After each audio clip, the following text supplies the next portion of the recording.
The Azkals ended the Southeast Asia tour with a win, a draw, and a loss. So they had a bit of everything within football, but a bit extra as well. So a bit more for your money.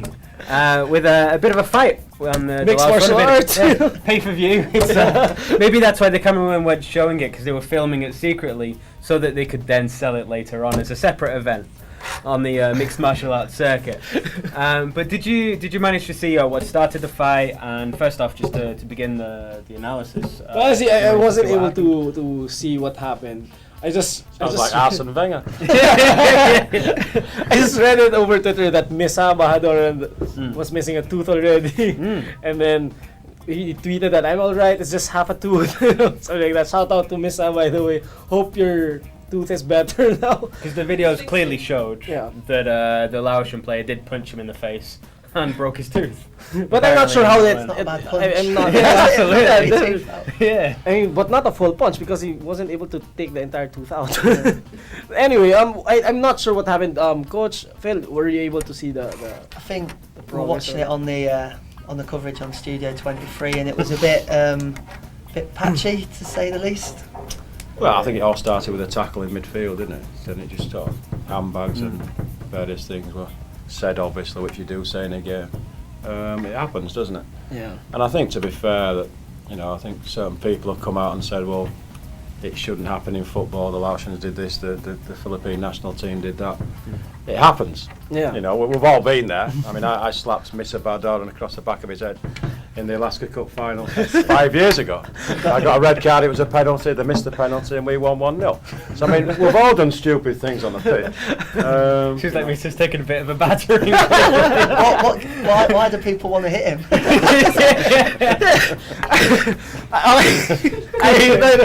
I'm mixed probably about 30 years older than him. I'm not giving 3 yard start. He tripped me on the halfway line, I was going back, arguably tracking him. Tripped me, I picked myself up and ran after him and connected. Even Miss accuses me that I used to hit him whenever we play together. It's like, that's not true. Okay? You just hit me because you're running, I'm walking. And you bump into me, that's it. It's his fault for being sharp. Yes, and being that fast, You can only go as fast as you can go. Yeah. So back to Laos. So it was Shrok and Sabio in the middle. Shrok goes in on one of the players. But what they were saying before that was that it was that incident with Misa, where he got the punch in the face, and it really should have been red card. Yeah. Letter of the law, and any referee who sees it gives the red card. Do you think that affected that later on? Were the Azkals angry because of that? Were they reacting because of that? Or is it no matter what goes on, they should still be professional about Well, of course, I mean, we've all played, sometimes the miscues of the referee really affects us. What happens is, I think, even in my personal experience, whenever the referee calls a non-call or sometimes misses a call, you tend to be angry, and then sometimes you tend to, get revenge on the player or something like that. So it really messes up your game. So your focus is no longer the game; it's really getting even. Yeah. We can say that playing at a certain level, but when you're representing your country at national level, You should. on TV, the guys are getting paid. They're constantly set adverts and so on. It's hard to do it in the heat of the moment. It's easier said than done. I mean, it shouldn't happen, but it does happen. It does happen. The way I watched the tape of the Algeria-Libya game from Germany. It was just like World War III. It was very similar to Laos against. It happens at any level. It happens, and it shouldn't. Should you control it at that level then? Well, the thing about it is, with it being on camera, most games on camera now, these things should be looked at, and the guy should be picked out that hit missed it, and he should get 3, 4, 5 match ban. Yes, how difficult is that? After the match, why can't you? It should be done if it's on camera. Well, I think the rule is if the referee includes it in his report. But I don't think he can because he hasn't sent it off. So it needs changes. There's one player who got, it was in the Premier League, he got suspended after the game for diving. I can't remember who it was, but that was posted. The referee didn't say, it was after the game, so it was, the referee hadn't seen it during the game, but it was included after due to the TV evidence.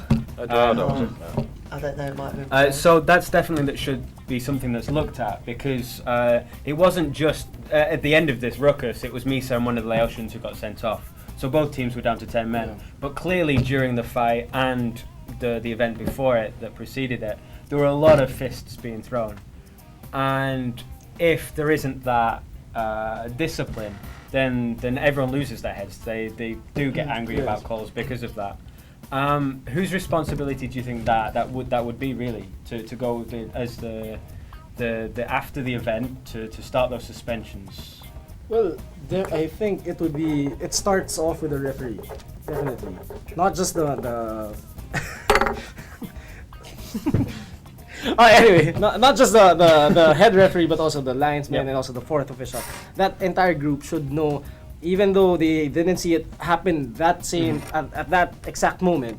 I mean, after assessing what the game, they should already make that consensus on what happened, what should be done after, should these players merit punishments, because it's not just favoring a team, it's favoring it's favoring the game, because people are now thinking, because of missed calls, the game is more physical. It becomes like this. I think it tarnishes a game. Yeah. It's down to the management initially. As well, I mean, if anything happens in worldwide football, it tends to be the manager who gets blamed for ill discipline of his players, and rightfully so.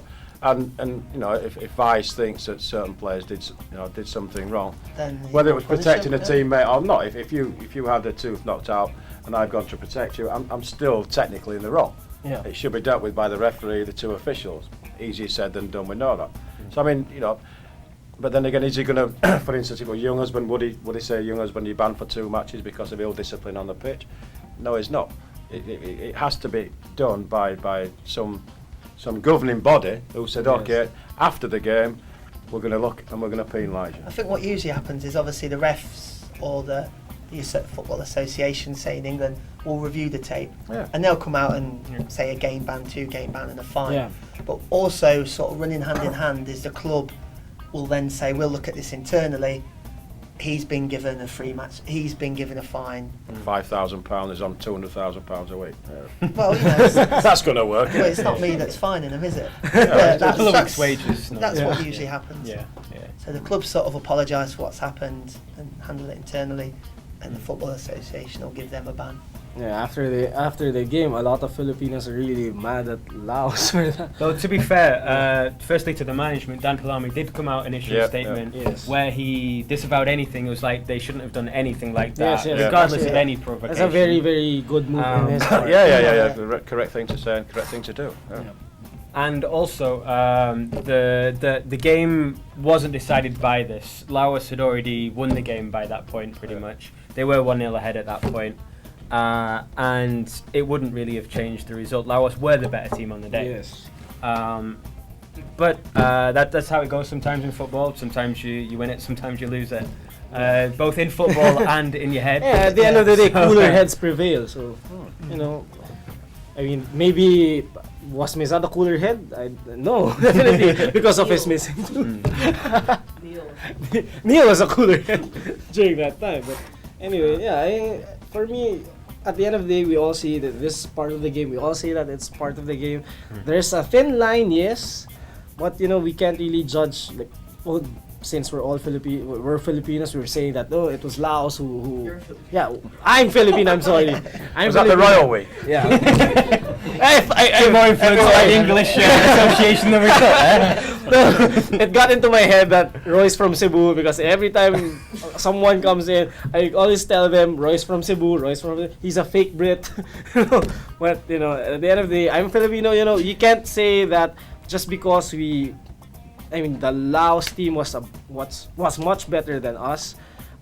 Just because they were more physical than us in terms of, not just because of the fight, but in terms of, you see the entire game, they really want to win it more than the Philippines. So, kudos to them because they show their heart out there. So, we can't really badmouth them because of a certain incident, because it involves two, the Philippines and Laos. It wasn't just Laos wanting to fight. So, go back 4 years ago, the Philippines were the Laos, Yeah. They were the Laos is like back to the Azkals thing, which I think we can forget about that going forward. They're now the top dog, the Philippines, and teams are going to come, want to upset young husband, which is quite easy to do, and want to kick him and give him some talk and things. And it's the responsibility of the players to now realise that they have rise to above it. Yeah, to rise above it. Yeah. No one likes someone coming in and sort of beating everyone or having a bit of money. And they've done it in a short period of time. Yeah. This has happened in 3 years. Yeah, that the Philippine national team is now arguably one of the best teams in this part of the world. Yep. Yes, absolutely. And what a fantastic, thing and achievement that is for the Philippines. Yeah. And to see more about that progress with the upcoming Philippine Football Peace Cup, though we're not sure how many of the players will be suspended for that one. Definitely Misa, and with pending cases also with the disciplinary committee. Yeah. But for the Azkals, whichever ones do eventually are allowed to play for that, you can follow us at FTW Sports to find out more about that. Shout out to Gabi Bora. Congratulations for making it to the team for UPenn. The only walk-in amidst all the recruits present. So kudos, good job, and congratulations again.